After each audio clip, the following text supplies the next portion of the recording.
Asalaamaaleykum, ñu ngi leen di nuyu di leen ziar di leen bëggee bu baax a baax comme on a l'habitude de le faire wax sur ce qui concerne l'actualité politique sénégalaise wax sur l'arrestation de Moustapha Diakhaté comme à l'accoutumée maanaam mbaaxu maamam mooy saaga xaste wax ju ñaaw à son âge waaye li ko waral mooy dafa mënul digérer parti Pastef ak son président di Ousmane Sonko ak képp koo xamante ni da nga ànd ak Ousmane Sonko ndax haine bi mu am mu nekk une haine viscérale envers Ousmane Sonko mook ay moromam léegi man sama wax du neex ak cette opposition de merde, une opposition irresponsable ak ñenn ci société civile boo xam ne ñun naa fekk lañ ñoo xam ne Ousmane Sonko rek lañ bañ bi mu nekkee dans l'opposition sax lu nekk teg nañ ko fi ci injustice ñu doon noppi léegi nag ñu bëgg a ubbi seen làmmiñ ñu rëy naan ay liberté d'expression ba ci di saaga président de la république di ko traiter de tous les noms d'oiseaux et son premier ministre ñoom lu leen naqari amul kenn ku ko mën a faj ci jamono ji parce que le peuple est souverain ginnaaw yàlla peuple boobu la Ousmane Sonko ñëw laaj leen seen baat ne dafa bëgg ñu fal ko peuple bi na ko pare nañ pour fal la Macky Sall xam loolu jaay doole mais Ousmane Sonko du fi faloo Ousmane Sonko proposé président Diomaye falu Pastef accéder au pouvoir beaucoup de gens yi nekkoon ak Macky Sall ak ñoo xam ne dañoo nekkoon dans l'opposition di wane dañuy opposé Macky Sall te mosu ñoo opposé wu Macky Sall mais au contraire Ousmane Sonko lañ doon opposé wu bi nekk ci jamono jooju ci opposition loolu lañ mënul digérer le fait que ñu xeex Ousmane Sonko ak Pastef pour ñu bañ a accéder au pouvoir tous les moyens yu ñu amoon les moyens de l'État yu Macky Sall amoon investir ko pour yàq deru Ousmane Sonko pour tilimal ko jiñ ko lu nekk traiter ko de tous les noms d'oiseaux terewul Sénégalais yi ne Ousmane Sonko lañ bëgg ba biñ ko xeexee mu ne kon na Diomaye ñëw bi Diomaye ñëwee mu ne fal leen Diomaye man maay Diomaye te Diomaye mooy man ñu fal ko à 54,28%. kon Sénégalais yi ñoom ci seen majorité ñoo ne programme mu Pastef mais moo leen doy léegi yéen bi Macky Sall ñëwee ñu fal ko Sénégalais yi dañoo d'accord ne Macky Sall Sénégalais yi ñoo ko fal Ablaye Wade bi ko Sénégalais yi falee Sénégalais yi dañoo d'accord ñi leen jiitu woon pareil di Senghor ak Abdou Diouf waaye Pastef ñëw au pouvoir li ëpp ci Sénégalais yi te nee nañ démocratie c'est la majorité qui l'emporte waaw léegi majorité bi ñoo fal Pastef ngeen ne loolu du fi amee parce que xeex ngeen Pastef ba sonn sénégalais lambda yi ñëw fal leen parce que ñi doon xeex Pastef ñooy ñi nga xamante ni ñoom ñoo ëpp daraja ci réew mi boo jëlee Macky Sall et son gouvernement et son état maanaam administration bi mu utiliser ay juges ñi nga xam ne ñoom ñooy àtte ku mu bëgg ren di fa la lay yóbbu te nee nañ kat ñooñu ils sont censés indépendants di ay juges ak ay procureur la jël instrumentaliser leen ngir ñu xeex Ousmane Sonko loolu nag réussir na bañ ne Ousmane Sonko nekkul candidat waaye Ousmane Sonko moom daf ne ay stratégie ba teg candidat yam duma leen waaye yemuñ sax ci bañ Ousmane Sonko nekk candidat rek yemuñ sax ci bañ Ousmane Sonko nekk président rek mais Ousmane Sonko dans le gouvernement ba nekk premier ministre sax loolu nanguwuñ ko accepter waaye léegi lu tax yéen mënu leen nangu la volonté divine wala ngeen nangu la volonté populaire sénégalais yi nee ngeen ñoom ñooy fal mais ñii lañ fal am ngeen droit yéen ngeen contester am ngeen droit ngeen wax ne da ngeen di opposé wu ne nguur gi ànduma ak ñoom mais da ngeen leen di opposé wu ngeen teg ko ci ay arguments yu solide yu leer nañ di leen critiquer dans leur gestion mais nguur goo xamante ni yow mu ngi teg ay jéegoom à chaque fois yow boo génnee war a critiquer doo critiquer mais da ngay saaga pour lan ngay saaga mais il faut critiquer mais il faut pas insulter fii nag kenn du fi nangu ñu fal président de la république mu am ay prérogatives am benn immunité boo xam ne constitution moo ko may moo gouvernement yam sénégalais yi dogal ne ñii ñooñu doy ñoo ñuy jiite loolu moo tax ñoom ñu am légitimité ay nit yu tekkiwul dara di taxaw di leen saaga suba ak ngoon guddeeg bëccëg loolu on doit pas l'accepter. maa ngi dégg ñu ne ci dialogue bi dañ doon évoquer article 80 pour ñu génnee ko ci code pénal beeg yooyu noonu am na sax ñuy wax naan du article 80. mais article 254 du code pénal la waaye article 80 bi mooy atteinte à la sûreté de l'État loolu nag jaaxal na ma lu tax gars yi di ko jaawale toujours quoi. ak nu mu mënti demee loolu moom kenn du ko fi teggi xel sax xalaatu ko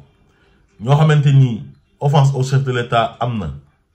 benn article boo xam ne daf koy tere te heure bu ñu xëyee ñu ngi saaga président rawatina ak premier ministre bi Ousmane Sonko parce que moom lañ gën a enal ñu ne dañ koy dindi loolu xalaatuñ ko loolu du fi amee de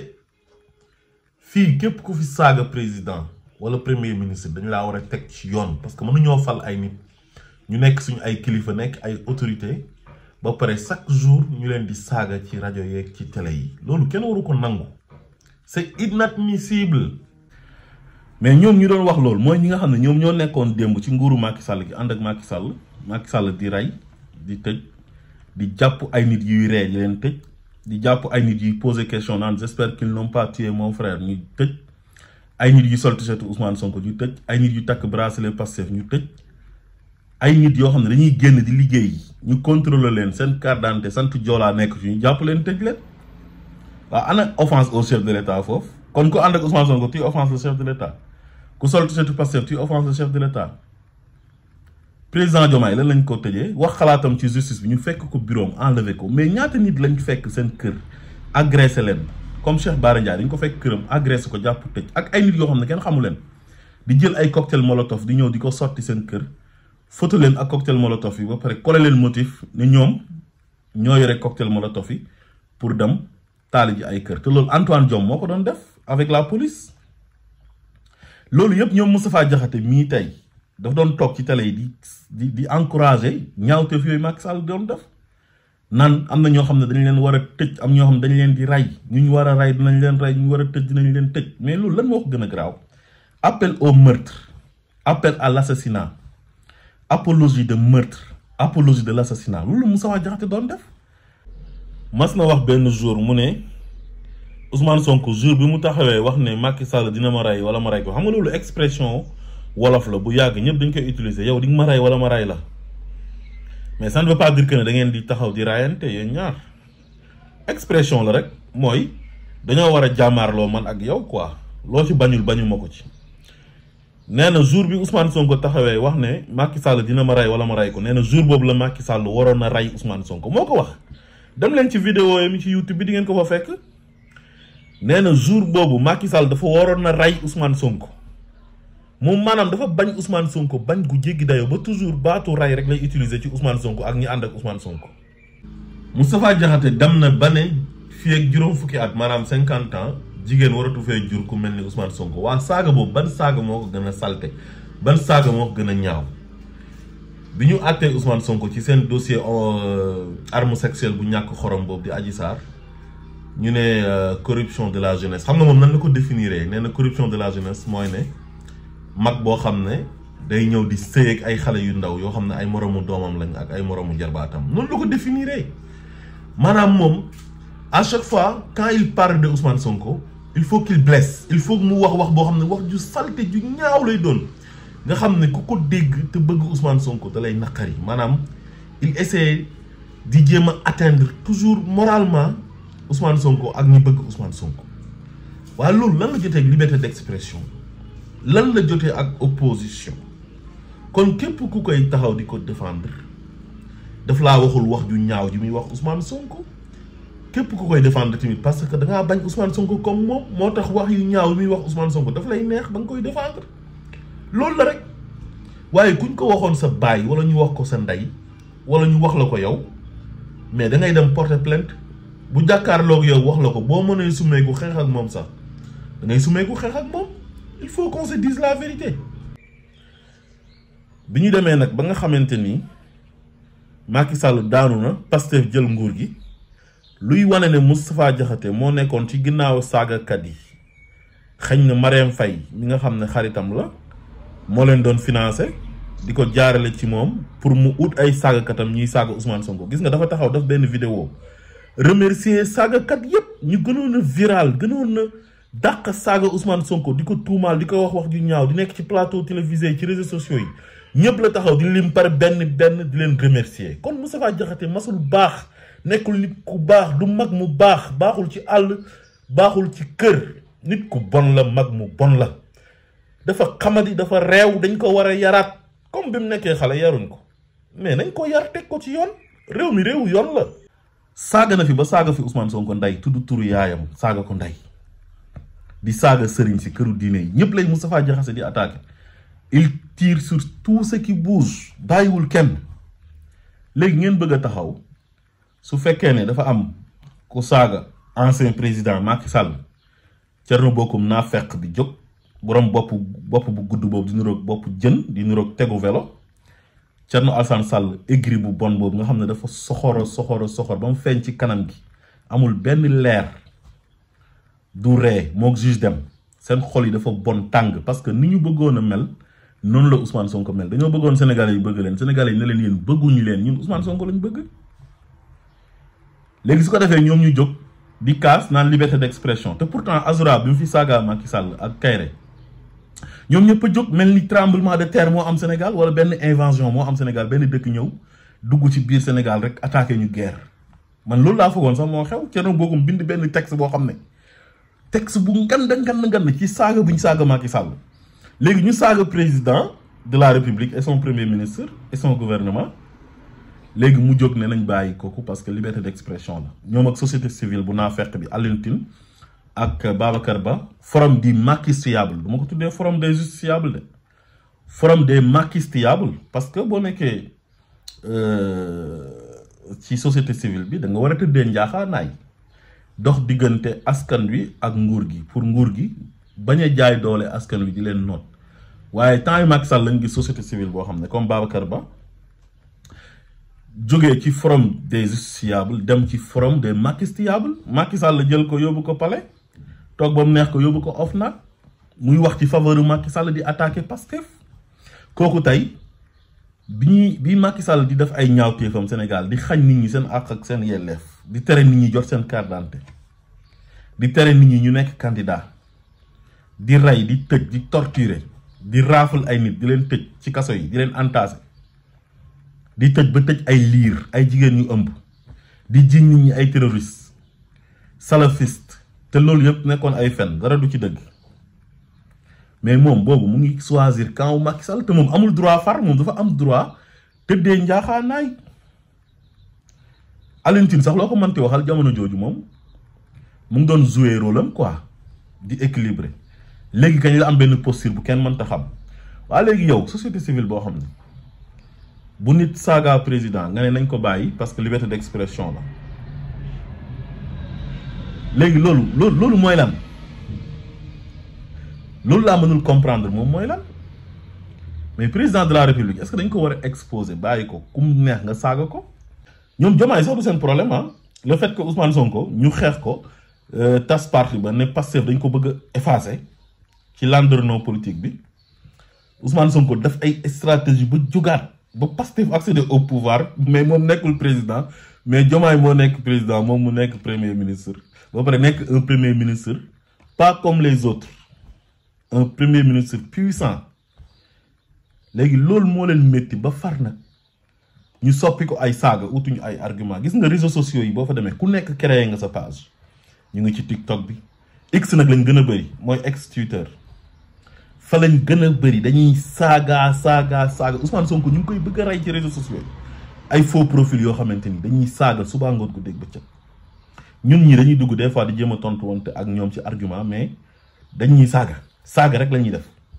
di jël ay images yu salte di coller ak Ousmane Sonko waa léegi est-ce que loolu moom mooy opposition mais une opposition doit être responsable une opposition doit être républicaine maanaam yow da ngay wax ci li nga xam ne mooy les affaires de la cité li nga xam ne mën na jëmale réew mi kanam ba pare ngay proposer mais cette opposition là qu'est-ce qu'elle propose loolu laay laaj lan lañ proposer Thierno Alassane Sall Thierno Bocoum ay ñoom Bougane Gueye Dany Barthélémy Dias Pape Djibril Fall ñoom juge dem les haineux là mais ñooñu da nga leen a mas a dégg ñu wax ci scandale yu fi am yu fi Macky Sall bàyyi bor yu fi Macky Sall def bàyyee ñu ko ay bor ay milliers de milliards. Au contraire dañuy défendre sax ñi nga xam ne dañoo def détournement de deniers publics ay ñoom Farba Ngom ay ñoom Tahirou Sarr ñoom Samuel Sarr dañ leen di défendre nii de au détriment des Sénégalais yow nit nan lay nekkee politiciens ñëw sàcc xaalisu Sénégalais yi enrichir illicitement ci ndodd Sénégalais yi au nom de man damaa bañ Ousmane Sonko dama bañ Diomaye léegi man ñooñu sax dama leen di faral défendre leen ne dañuy mën instrumentaliser justice bi ba pare coûte que coûte ñu ne justice bu Macky Sall ba ak bii ñooyam te ñoom Macky Sall bi muy def ñaawteefam yi ñoom dañu fee kontaanoon bi muy teg Pastef ñaawteef di acharné wu ci kaw Pastef di def répression bu métti ci kaw Pastef ñoom dañu doon kontaan te temps yooyu ñu ngi woon dans l'opposition de mais il voulait juste l'élimination de Ousmane Sonko parce que c'est Ousmane Sonko qui dérange li leen naqari dina continuer di leen naqari di ngeen continuer di gis Ousmane Sonko di souffrir wala ngeen dee ñu dugal leen ci bàmmeel dootu leen gisati Ousmane Sonko ba mu leen di fekk jee parce que seen xol yi instant bi dafa feebar te mën na leen a gaañ fi qulubihim maradun fa zaadahumullahu maradan wala hum azabun alim bima kaanu yakzibun loolu moo leen dal seen xol yooyu feebar yàlla yokkul leen ci feebar ndax li ngeen di fàggu yàlla dogal ci nit ngeen ne li yàlla dogal yéen du ngeen ko nangu ba mujj jural leen summun bukmun umyun fa hum laa yaqilun gumba tëxlu te du ngeen xelu parce que li ngeen di def tegu leen ko fenn ku bokk ci Ousmane Sonko bu saaga ñu ne nañ ko tëj ku bokk ci opposition bi bu saaga ñu tëj ko ñu ne lu tax ñu koy tëj waa léegi kon nan la ñuy def kon yéen lan ngeen bëgg qu'est-ce que vous voulez li may wax procureur de la République di ko wax ministre de la justice di ko wax nguur gi amul dellu ginnaaw opposition ni ñu koy defee mooy ak responsabilité di critiquer la gestion bu ñu tabaxee immeuble Jama wala Tali Or neel ànduma ci d'accorduma ci baaxul bu ñu defee Sénégal comme Dubaï wala Tokyo wala comme Chicago wala comme Chine taxawal ne baaxul rafetul mais nag ay attaque personnelle ay saaga ay xaste loolu du opposition képp ku fi saaga président wala nga saaga Ousmane Sonko nañ la ñaf ci kaso bi amul dellu ginnaaw gis nga bu ngeen fi nekkee di sóoraale naan gars yi ñu ngi yuuxu naan ñu ngi def comme li Macky Sall doon def li Macky Sall doon def loolu mënatu la am Sénégal loolu c'était du banditisme d'État ça ne va jamais se reproduire au Sénégal mënta nekk c'est impossible parce que fii nit ñi ñu ngi leen di bàyyi ci télé yi ñuy wax seen xalaat te temps yi Macky Sall mooy que ça yow dañu lay jël làq la jant bi mais Ousmane Sonko wax nañ ko fi lu nekk président Diomaye wax nañ ko fi lu nekk Moustapha Diakhaté mag mu xamadi la mag mu réew la mag mu indiscipliné la heure bu saaga nañ ko jàpp noq ko ci kaso bi nee na moom du tàyyi jaral na ko ay 1000 mandats de dépôt mais fekk mu ngi continuer di saaga mais nañ ko continuer di ko ñaf ci kaso bi réew mi réew yoon la ku fi jalgati yoon ak foo mën a bokk dañ lay jàpp tëj la ci kaso bi bu leen fi nekk sax di sóoraale ay nit yi wax naan da ngeen di tëj yu bëri fii kenn tëju fi tëj yu bëri ñu fi tëj yëpp dañoo def dara ñu sàcc xaalisu Covid bi lañ tëj ak ñi nga xam dañoo def détournement de deniers publics sentif jàpp leen ak ñi nga xam ne rapport Cour des comptes moo leen épinglé ñooñu lañ tëj ci kaso bi ak ñiy saaga fii kenn tëju fi nit aveuglement justice bi am na rupture ñu ñu war a yóbbu flagrant délit ñu ngi leen di yóbbu flagrant délit ñu war a yóbbu instruction ñu ngi leen di yóbbu instruction loolu moo fi am léegi nag Moustapha Diakhaté ak ay moromam nañ def ak ñoom comme li yàlla waxoon waa bani Israël muy juif yi wa in udtum udna su ngeen continuer di may tooñ ma continuer di leen mbugal ku continuer di saaga di xaste di wax yu ñaaw mais nañu lay tëj ci kaso bi réew day am yoon France tey lu mu am liberté d'expression ak États-Unis ak Allemagne ak réew yi nga xam ne ay réewu démocratie yu mag la mais liberté d'expression bi dañ koy encadrer liberté d'expression du lu la neex nga wax nit ki di tudd yaayam Moustapha Diakhaté saaga na fi ba saaga fi yonent bi attaqué ñun suñ croyance ñun di attaqué këru diine yi yéen da ngeen a jàpp ne Diomaye ak Sonko rek lay saaga këru diine yi sax Moustapha Diakhaté bàyyiwu leen naan ay dañuy jaamu sant dañuy jaamu ay nit yu dee ci ay xabru loolu yëpp daf koy wax te pourtant Touba la soqee ko fa la fekk baax taxaw fii ñun ñi nga xam ne ci yonent bi lañ aju yonent bi lañ gëm mooy suñu référence yàlla ne moom moo gën ci nit ñi Moustapha Diakhaté taxaw saaga yonent bi saaga ay parents yam te Adji Sarr la doon défendre moom maanaam Adji Sarr la gënale ak yonent bi moom parce que Adji Sarr moo nekkoon seen arme sexuelle moom lañ préparé woon pour éliminer Ousmane Sonko far mbir mi sotti wut di ngeen dee de mais Ousmane Sonko moom billahi wallahi wa tallahi dina fi yàgg lool te dina ànd ak wér incha allah président Diomaye dina def li mu war a def ci ay mandat ba pare su paree ñu fal président Ousmane Sonko parce que dinañu liggéey lu tax sénégalais yi falaat leen te sénégalais yi ñoo ubbi seen xol yi dugal ci Ousmane Sonko te mënu leen ci dara zalika fadlullahi yuuti man yasha wallahu zul fadlul azim ngëneel yàlla moo koy def ci nit ku ko neex lay tànn def ci yow ngëneel loolu nag su fekkee da leen a métti wut leen numéro téléphone yàlla ngeen oo ko téléphone wala ngeen jéem a ut ak moom audience su fekkee mën naa nekk comme ni koy olof di waxee ndéem mën naa nekk ngeen dem laaj ko ne ko waa yàlla yow lan moo tax Ousmane Sonko nga def ko nii te ñun defoo ñu noonu su fekkee mën na nekk def leen loolu mooy mën lijjën seen problème su boobaa yàlla dina leen expliquer yéen ne leen Ousmane Sonko kat man maa ko def nii man la neex seen soxor gi seen bon gi seen ñaan gi seen xol yi tàng yi dina continuer di tàng di ngeen continuer di mer te du ngeen mën dara ci Ousmane Sonko incha allah heure bu ngeen gersoo di ngeen ko gis heure bu ngeen yeewoo di ngeen ko gis muy gën a jëm kanam di gën a avancer nit ñi di ko gën a bëgg africains yi di ko gën a bëgg sénégalais yi di ko gën a bëgg àdduna bi di ko gën a bëgg te tous mënu leen ko ci asalaamaaleykum wa rahmatullah